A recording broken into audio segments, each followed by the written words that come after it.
Hello guys, I hope आप सभी अच्छे होंगे, अपना ख्याल रख रहे होंगे। तो दोस्तों, आई होप आप सभी का एग्ज़ाम बहुत अच्छा चल गया होगा। एग्ज़ाम चल रहे हैं तो आपकी प्रिपरेशन भी उसी तरीके से चालू होगी, मैं आशा करता हूँ। तो आज हम लोग जनरल मैनेजमेंट के कुछ इंपॉर्टेंट क्वेश्चन देखने वाले हैं जो आपके एग्ज़ाम के लिए बहुत इंपॉर्टेंट होने वाले हैं। जनरल मैनेजमेंट एक इंपॉर्टेंट सब्जेक्ट है, जैसा कि मैंने बताया। जनरल मैनेजमेंट रहा, कंप्यूटर रहा, साइंस रहा, जो थ्योरी वाले सब्जेक्ट हैं उसमें आप आराम से नंबर गेन कर सकते हैं। आपको पढ़ना थोड़ा डीप में होगा, लेकिन कम टाइम पे ज़्यादा से ज़्यादा मार्क्स आप इसमें गेन कर सकते हैं।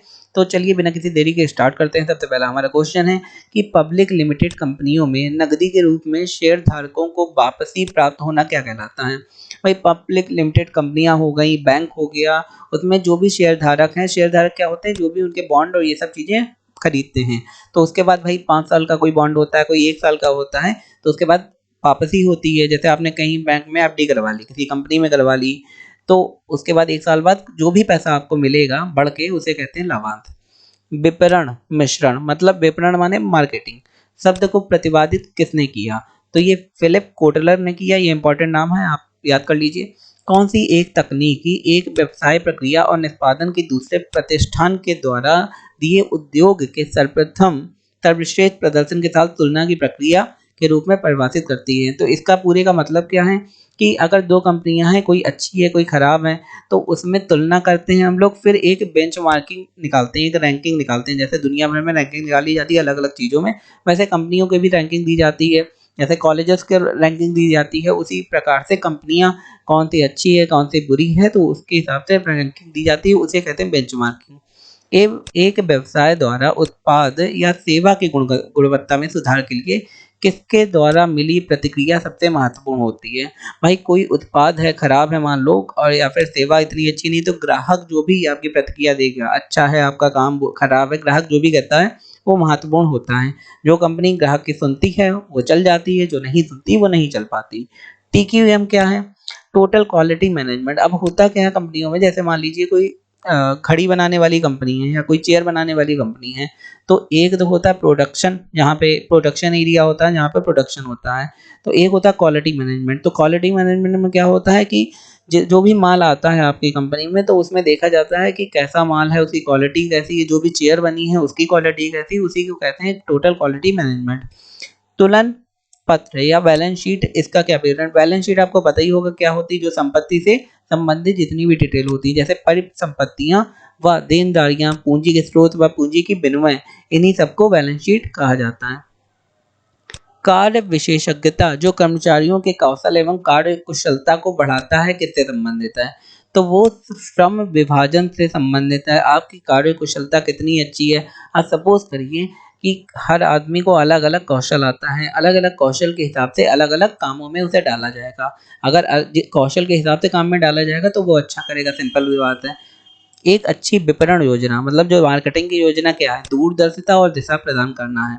तो दूरदर्शिता अगर आपकी होगी तब भी एक अच्छी ये प्रक्रिया है कि भाई आप दूरदर्शी बहुत ज़्यादा हैं, आपकी योजना दूरदर्शी है, या दिशा भी प्रदान करती है योजना। अगर उत्पाद का लाभ मार्जिन कम हो तब बिक्री राजस्व बढ़ जाता है।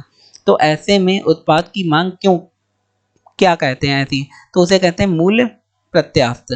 तो जो आपका मार्जिन है वो उत्पाद कितना हो रहा है, कितना विक्रय हो रहा है, इसके ऊपर डिपेंड करती है। किसी भी संगठन में जिम्मेदारियों का एक उद्देश्य स्तर माना जाता है जो प्रबंधन के सर्वोच्च स्तर से फैलते हुए सबसे नीचे स्तर तक जाता है। तो उसे क्या कहते हैं? समादेश श्रृंखला।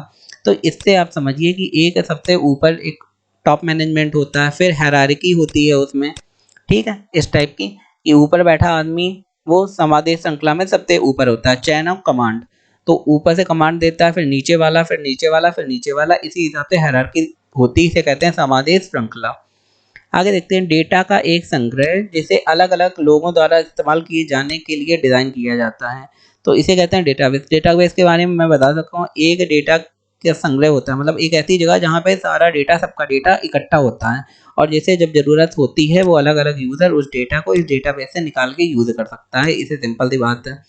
उपभोक्ता के लिए निर्माता से एक उत्पाद लाने में शामिल विभिन्न संगठनों के क्रम को इस रूप में निर्दिष्ट किया जाता है, तो इसे क्या कहते हैं? चैनल ऑफ डिस्ट्रीब्यूशन, की कहाँ कहाँ से कौन कौन माल ला रहा है। किस विधि में कर्मचारियों को कंपनी के लाभ का एक हिस्सा प्राप्त होता है उसे कहते हैं लाभ सहभाजन। अब होता क्या है, कोई बड़ी कंपनियां होती हैं, उन्हें अच्छे एम्प्लॉय चाहिए होते हैं, तो अच्छे एम्प्लॉय को लाने के लिए वो सैलरी तो देती ही हैं, मोटी रकम देती हैं, उसके साथ ही अपना कुछ परसेंटेज भी, कंपनी का शेयर भी कुछ उस एम्प्लॉय को दे देती हैं, जिससे उसे लगे हाँ मैं अपनी कंपनी के लिए काम कर रहा हूँ, जितना अच्छा काम करूँगा उतनी अच्छे शेयर बढ़ेंगे और मेरी सैलरी भी या मेरा पैसा भी बढ़ेगा। तो बही खाते में जनरल से खाते में डेबिट और क्रेडिट मंदों को स्थानांतरित करने की क्रिया क्या कहलाती है, उसे कहते हैं प्रविष्टि। स्वाट का फुल फॉर्म क्या है, तो एस से हो गया स्ट्रेंथ, डब्ल्यू से वीकनेस, अपॉर्चुनिटी ओ से, और थ्रेट हो गया खतरा हो गया टी से। विपणन मिश्र, मार्केटिंग मिक्स की अवधारणा का प्रतिपादन किसने किया, फिलिप कोटलर। ये नाम अभी ऊपर भी आया था इसलिए मैं कह रहा हूँ काफी इंपॉर्टेंट। बेंचमार्किंग क्या है, सफल व्यवसाय के साथ तुलना करना ही बेंचमार्किंग कहलाता है। अभी मैंने इसके बारे में बताया, एक रेटिंग होती है। जब सहायक वही की गणना के दौरान कोई गलती होती है तो उसे क्या कहा जाता है, एरर ऑफ कॉस्टिंग। औपचारिक संगठन में अनौपचारिक संप्रेषण, संप्रेषण माने बातचीत करना, क्या कहता है, अंगूरी लता के रूप में। भाई औपचारिक संगठन है उसमें आप गलत तरीके से संप्रेषण कर रहे हैं। नियोजन क्या है, भविष्य काल के लिए। नियोजन हम लोग क्यों करते हैं, योजना बनाते हैं भविष्य में जो भी अच्छा कर सकें इसके लिए। निर्णय विभिन्न विकल्पों के मध्य चयन है, यह कथन किसका, ये है पीटर एफ ड्रकर का। तो ये थे हमारे कुछ आज के इंपॉर्टेंट क्वेश्चन। आई होप आपको वीडियो अच्छा लगा होगा। अगर अच्छा लगा तो हमारे चैनल को लाइक शेयर सब्सक्राइब करना ना भूलें। धन्यवाद।